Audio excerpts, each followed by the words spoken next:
शुरू करती हूँ अल्लाह ताला के नाम से जो बड़ा मेहरबान और नहायत रहम करने वाला है।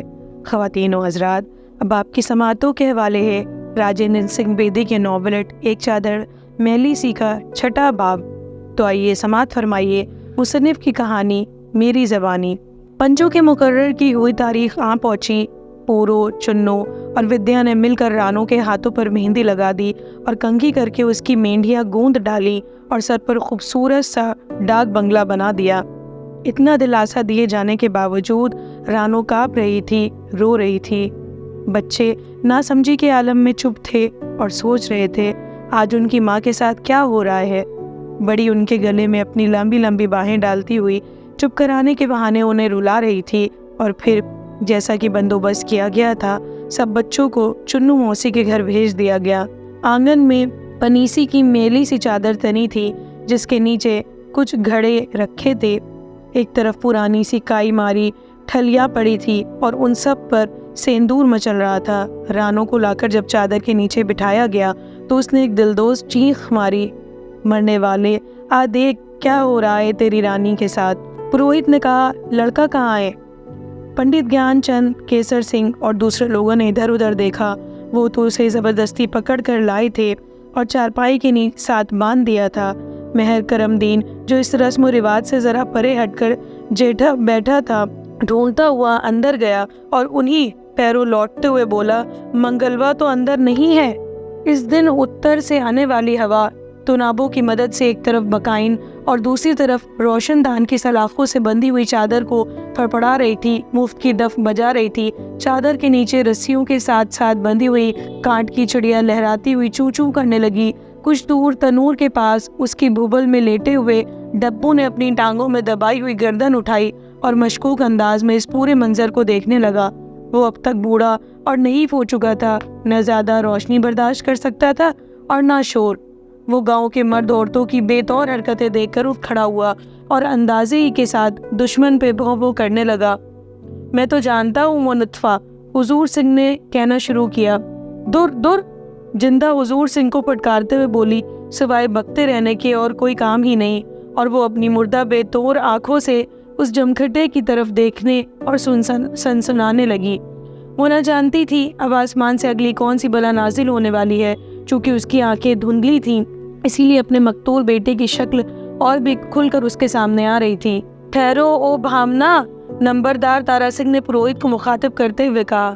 मैं लाता हूँ उस माँ के यार को पकड़ के। हाँ, केसर सिंह ने हामी भरी। उसकी मैं बहन के ब्याह में जूते खाता फिरूं? हम सब चलते हैं। जग्गू भी तैयार हो गया। दीवाना बोला, इतने जूते पड़े उस पर भी भाग गया? गोया उससे पहले उसे ठग करने सीधे रास्ते पर लाने के सिलसिले में गांव के लोग उससे टेढ़े हो चुके थे। वो तो चाहते थे उसकी एक आध टांग ही तोड़ दी जाए ताकि चादर के नीचे आकर बैठे तो फिर हिल ही ना सके। 6-7 आदमी हाथ में लट्ठे और गंडासे लिए हुए बाहर लपके और ज्ञान चंद सरपंच, कानून का सरसरी मुहाफिज, सिर्फ दिखावे के लिए मना करता शोर मचाता हुआ सबसे पीछे। वहाँ सिर्फ औरतें ही रह गई जिनमें सुरमादाई भी थीं जो मंगल को इस दुनिया में लाई थी। मर्दों को यूं निकलते देखकर रानो वावेला करने लगी, छोड़ दो हानी, मुझे छोड़ दो, मैं नहीं बचूंगी। और ये सब ठीक ही मालूम हो रहा था। रानो पीछे की तरफ गिरी और बेहोश हो गई। औरतें उसी शादी के लिए रखे हुए घड़ों में से पानी उंडेल उंडेल कर रानो के मुंह पर छींटे देती उसे होश में लाने लगी। गोया वो कह रही थी, उसने मौत देखी है तो अब शादी भी देखे। मंगल को लोगों ने फॉर्म की 7वीं कपास में जा पकड़ा। वो पहले ही बहुत सी मार खा चुकने के बाद निढाल हो चुका था।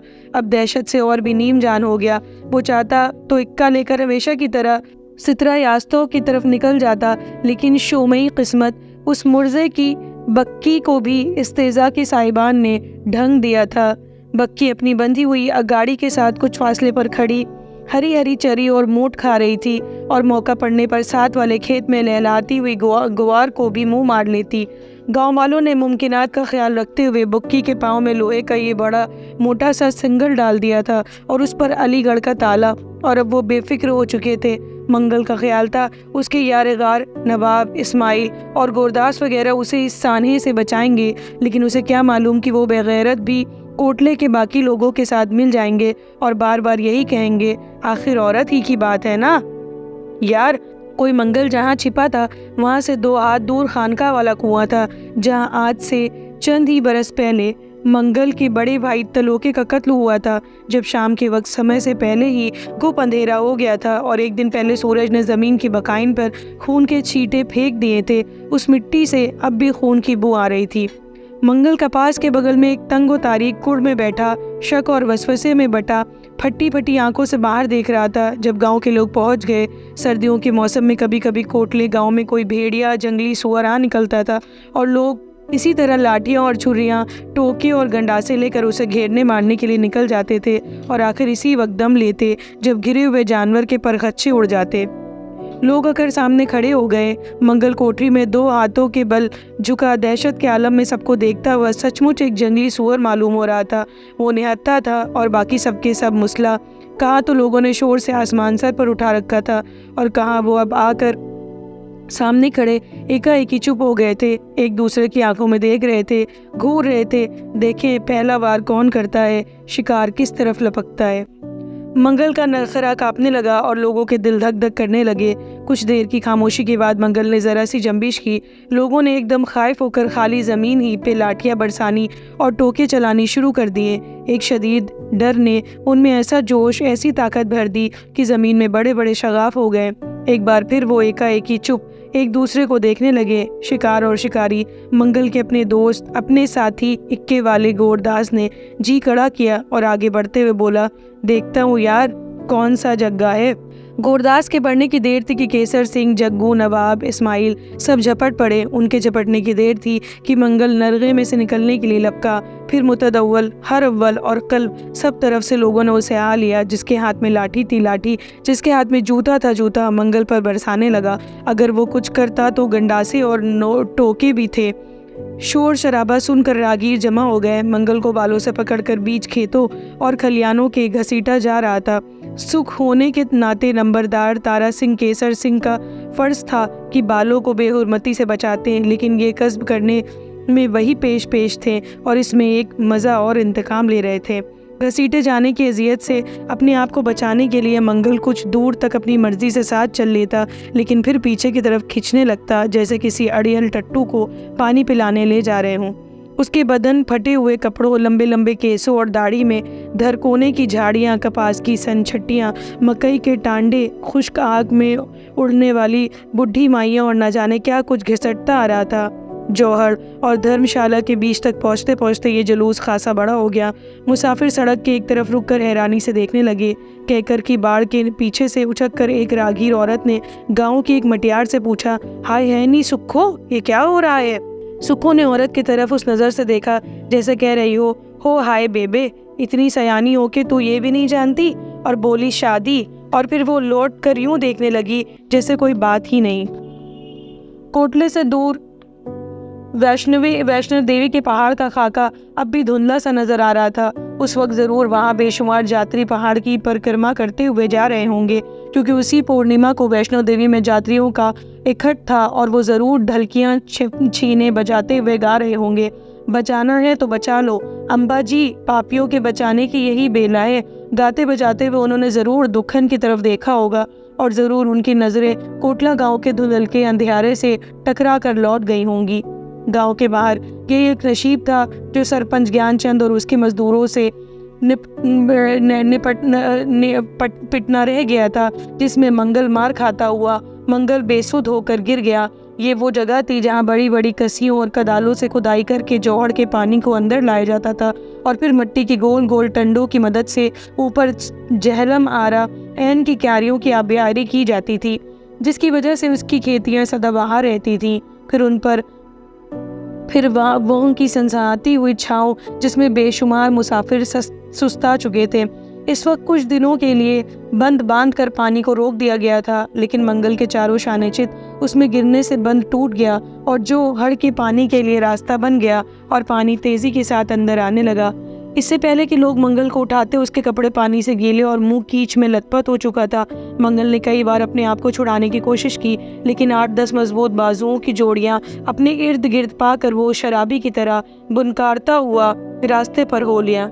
अजीब सा दूल्हा था, बाल बिखरे हुए और सर पर पगड़ी नदारत, हाथ में कुंद सी कर पान, सहरों की जगह झाड़ियाँ और कांटे, केसर के छींटों की जगह कीच के लोदे, आंखों में मोहब्बत के नशे की बजाय नफरत, निदामत और हजमियत के आंसू और गदलापन, मालाएं और सांप, मुंह में धतूरा और भांग, कमर में लंगोट और कांधे पर मुर्ग छाला और हाथों में त्रिशूल, बराती बंदर और लंगूर, शेर और चीते और हाथी, उस पे शहनाई के बजाय एक अजीब तरह की काहिश और ख्वाहिश, वहशत और शहवत पैदा करने वाली कुत्ता मक्खी की बिनबनाहट और आटे की मशीन की कूकू कूकू।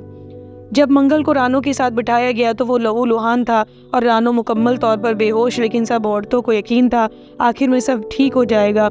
अगरचे चादर की रस्म मामूली होती है और उसमें बहुत कुछ नहीं किया जाता, लेकिन यहाँ चुन्नू और पूरन दई और विद्या और कक्की और चंडी ने मिलकर एक पूरी शादी का सामान कर दिया था, वरना वो सब ज़ाय हो जाता। लड़का आमतौर पर लड़की के यहाँ जाकर उसे ब्याह कर लाता है, लेकिन इस वक्त लड़की का मायका भी यही था और ससुराल भी यही, आगा भी यही, पीछा भी यही। पूरन दई, बाहमी, विद्या और कुछ दूसरी औरतें लड़की के माँ बाप मायके की तरफ से हो गई। जिंदान, चुन्नू, सरूपू, चंडी और सुरमा ससुराल की तरफ से। सब एक दूसरे की समदने बनी, आमने सामने सफारा हो गईं, जैसे कोई लड़ाई लड़ने जा रही हूँ। माँ की हैसियत से जिंदा ने अपने तकरीबन पोपले से मुंह को जंबिश दी और घोड़ी गाना शुरू की। अरे बन्ने छोटी छोटी बूंदनिया में बरस रहा है, सुहागन माँ तेरे शगुन मना रही है। और फिर उसने हाथ ऊंचा करके चुन्नू, सरूपो और सुरमा वगैरह की तरफ इशारा किया, जो एक ही साथ शुरू हो गई। बहन सुहागन तेरी घोड़ी की बात पकड़े हुए है बन्ने, भाभी सुहागन सुरमा डाल रही है और बाप तेरा जरकी थैली का मुंह खोले खड़ा है। उसी वक्त बड़े भाइयों की कतार लिए छत पे चली आई छोटा चम्मू छोटा चम्मू पीछे आने और बाजा सुनने पर मचल रहा था। बड़ी उसे मना करती मारती रही, लेकिन उसका अपना जी वो सब कुछ देखने सुनने को चाह रहा था। चुन्नू मौसी के यहाँ से निकलने कोठे पर आने की देर थी कि सभी पीछे आ गए और मुंडेर पर खड़े होकर अपनी माँ की शादी देखने लगे। बड़ी पहले 8-8 आंसू रोई और फिर वहाँ का रंग देखकर एक बच्ची की तरह सब कुछ भूलकर नीचे की तरफ सरकने लगी। विद्या ने चिल्लाकर कहा, अయ్यो गाती क्यों नहीं हो? इस पे सबने अपनी अपनी आवाज़ बुलंद कर दी। तारा सिंह, ज्ञानचंद, दीवाना, केसर सिंह, जग्गू, रल्दू, दुल्ला और जमाला और गांव के मुसल्ली, जो कुछ दूर खड़े चोर आंखों से देख रहे थे, एकदम बोल उठे, गाओ गाओ ना। इतने में रानो को होश आ गया और वो फटी फटी आंखों से क्या मर्द और क्या औरत सबको देखने लगी, जैसा कि दुल्हन कभी नहीं करती। विद्या ने गीत उठाया और फिर बाकी भी सब की सब शामिल हो गई। पीली पीली वाल तेली घोड़ी चरे और मेरा बन्ना लपक कर घोड़ी पर सवार हो और छोटी सी बन्नों को लेके महलों में आए। और फिर मंजर लड़की वालों के यहाँ पहुँच गया। पूरन दई ने सुहाग शुरू किए। रानी के बाप को खिताब करते हुए, बाबुल तुझे नींद प्यारी है, अरे घर में कन्या कुंवारी है, सुंदर बेटी तेरी बर मांगी है, दर मांगती है, अच्छा सा घर मांगती है। ऊपर किसी ने मुंह पर मुट्ठी गोल करके बाजे की आवाज़ निकाल दी। बस फिर क्या था, सब समझ गए। बारात आ गई, खूब ही धमा चौकड़ी मची। गांव के सब बूढ़े बच्चे, मर्द औरतें सामने के खुले मैदान में, कुएं के मन पर, कोठों की छत पर, दरख्तों के ऊपर, यहाँ वहाँ सब जगह पहुँचकर बैठ गए। पूरन दई और उसकी तरार साथन विद्या ने बारात की तरफ इशारा करके आए हुए मेहमानों को बंदर, सुअर, भड़वे और जाने क्या कुछ कहा, और ऐसा करने में हाथ अपने अपने मर्दों की तरफ उठा दिए, जिस पर खूब ही खिल्ली पड़ी। समदनियाँ नाची, डोमनियाँ थिरकी। जब ही पूरन दई ने अपनी बाँह उलारी और वो नज़ारा गांव के लोग आज तक नहीं भूले। हत्ता चोली के नीचे से पोरों की विलायती अंगिया ने आंखें मारी थी। फिर उसने विद्या के साथ मिलकर कई नमकीन और मिर्चीली सठिनियाँ दी थीं। पुदीने की करो कड़क कड़ाही रे, मंगल की माँ रंडी की बेटी आई रे, हमारा अच्छा किरदार पुदीना। इस पर नवाब की बीवी आयशा, जहला मारा ऐन और उसकी तीनों बेटियां आयशा, इनायती और सलामती भी शामिल हो गईं। जैसे पुदीना सिर्फ उन्हीं की मालिक थी और सब नाच नाच उठी। हमारा अच्छा करारा पुदीना, मसालों वाला पुदीना, मंगल की बहन थानेदारों से छुड़ाई रे, पुदीने की करो कढ़ाई रे। फिर हंसी खेल किलकारियाँ, जिनमें मर्द भी शामिल हो गए, बच्चे भी और बूढ़े भी। कौन किसकी चोटी खींच रहा था और कौन किसको कलावे में ले रहा था, ये किसी को पता न चला। पूरन दई जमाले की बाहों में पड़ी थी और वही मचल मचल गई। विद्या स्वरूपों को लपट लपट रही थी। बड़ी नीचे आकर जो खड़ी हुई तो उसे किसी तरफ से धक्का पड़ा और आँख ज्ञानचंद की जांघों में जा खुली, जो उसे बड़े प्यार, बड़ी शफकत से भींच रहा था। जब ही चादर खींची और शादी हो गई, एकाएक ही सब खामोश खड़े हो गए, क्योंकि डोली रुखसत होने का समय आ गया था। मायके वालियों ने गाना शुरू कर दिया। बाबुल अब तेरा क्या दावा है, दूल्हे का बाप डोली की मनिया पकड़े खड़ा है। अब दावा उसका, भैया तेरा अब क्या दावा है, दूल्हे का भाई डोली के बाजू थामे खड़ा है। अब दावा उसका। और फिर एक वाहिद बैन लड़की का, बाबुल ताकचों में मेरी गुड़िया बिखरी है, लेकिन मुझे खेलने का चाव नहीं। बाबुल अंग सहेलियाँ यहाँ वहाँ से मुझे मिलने आई हैं, लेकिन मुझे उनसे भी मिलने का चाव नहीं। हाय रोती माँ की अंगिया सज गई और बाप तो दरिया रो रहा है। फिर मुंह दिखाई और जल घसाई, आखिर सर जोड़ी। पहले रानों को और फिर मंगल को पकड़कर कोठरी में धकेलते हुए बाहर से ताला लगा दिया गया। जैसे चम्मू दोनों जुड़वा भाई और बड़ी देख रहे थे और अपनी आंखें झपक रहे थे। बहुत शुक्रिया। जल्द मिलते हैं अगले बाप के साथ। तब तक के लिए सुनते रहिए, खुश रहिए, प्यार बांटिए।